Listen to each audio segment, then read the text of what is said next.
Hello dear students, you are welcome in today's session. Today we will do change of voice past perfect tense. हाँ जी प्यारे विद्यार्थियों, ਆਪਾਂ voice change ਦੇ ਦੇਖ ਰਹੇ ਹਾਂ ਐਕਸਰਸਾਈਜ਼ਸ ਤੇ ਇਸ ਦੇ ਵਿੱਚ ਆਪਾਂ ਹੁਣ ਕਰਨਾ ਹੈ ਪਾਸਟ ਪਰਫੈਕਟ ਟੈਂਸ।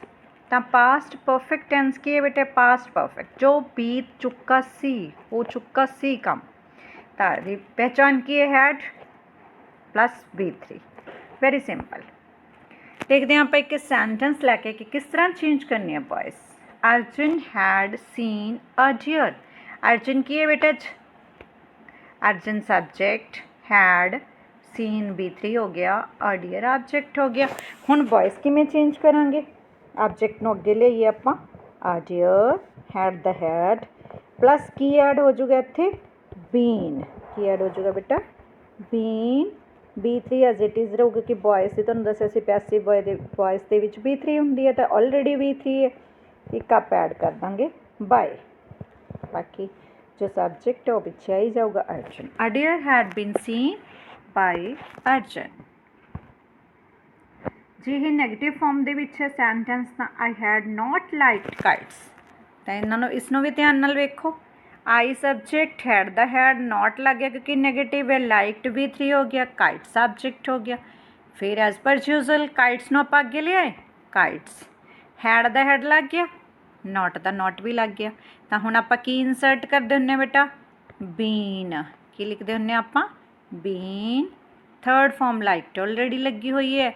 फिर आपां ऑब्जेक्ट नूं जदों बनाने आ सब्जेक्ट नूं ऑब्जेक्ट दे विच लैके जाने तां बाय लगाने आ, बाय मी। आई दा की बन जाता है? मी। तो की बन गया?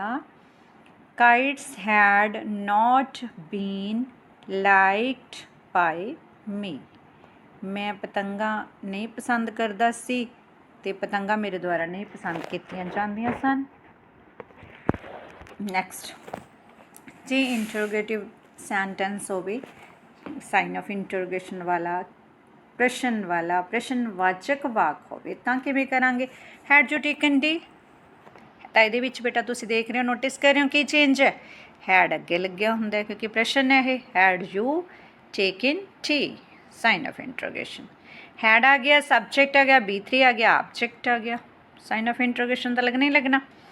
तो हैड आप अगे रखांगे तो आपां नूं पता है कि ऑब्जेक्ट टी जिहड़ा अगे आ जाऊगा साडा, टी हैड टी।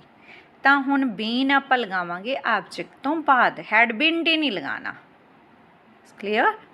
टेकन दा टेकन ही आ गया, बाय आपां इंसर्ट कर देंगे, यू अगे लग्या, इस पिछे आ गया और साइन ऑफ इंटरोगेशन उवें रहेगा। Had plus object plus been plus B3 plus by and subject. Clear? जे इंटरोगेटिव नैगेटिव होवे तां ਉਹਦੇ ਵਿੱਚ ਹੀ नॉट लग्या होवे। मान लो had you not taken tea, had plus subject plus not plus B3 plus object, sign of interrogation लगने लगने। तां भी उमें बेटा बस टी तो बाद जो बीन लगाने उत्थे नॉट लग जाएगा। हैड अगे लग्या होया सी, टी लगाता आपां ऑब्जेक्ट, तो उस तो बाद नॉट, नॉट दे नाल बीन, फिर साडी B3 आ गई, फिर साडा बाय आ गया, फिर यू जो सब्जेक्ट से वो आ गया। Had plus object plus not plus been, फिर B3, फिर बाय, फिर सब्जेक्ट। हैड टी not been taken by you. Very simple exercise जिहड़ी तुसीं करके वेखनी है अपने आप, बड़ी ईजी है। He had broken the slate, they had completed the task. जिवें दे सब्जेक्ट है, फिर हैड लग गया, कंप्लीटेड B3 हो गया, द टास्क ऑब्जेक्ट हो गया। Negative sentence, you had not kept your promise. Interrogative, had you taken your share, had you painted the picture. और interrogative negative, had you not made a silly mistake. Simple जे sentences ने try करो, just हुणे इसनूं देखण तो बाद नाल दी नाल ट्राई करो, तुहानूं आ ही जाणगे ऑलमोस्ट। पिछली एक्सरसाइज का सल्यूशन भी आप देख लिए। पिछला किहड़ा सी बेटा? टेंस अपने कोल पास्ट इंडेफिनिट। यदि पहचान भी तुहानूं पता है, मैं काम कीता, पास्ट दे विच कीता। आई बॉट न्यू कार, मैं नवीं कार खरीदी। खरीदी सी या खरीद चुका सी नहीं, खरीदी तां past indefinite. How to change B3 लगना हेल्पिंग वर्ब आ जाती है a new car was bought by me. देखो अ न्यू कार की है अपने को ऑब्जेक्ट है इसनों आपां कित्थे लिआंदा अगे ले आए अ न्यू कार नो।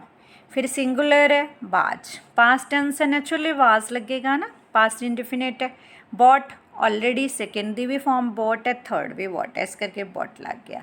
फिर आपां की इंसर्ट करांगे बाय फिर आई दा की बन जाएगा I changes into me. Next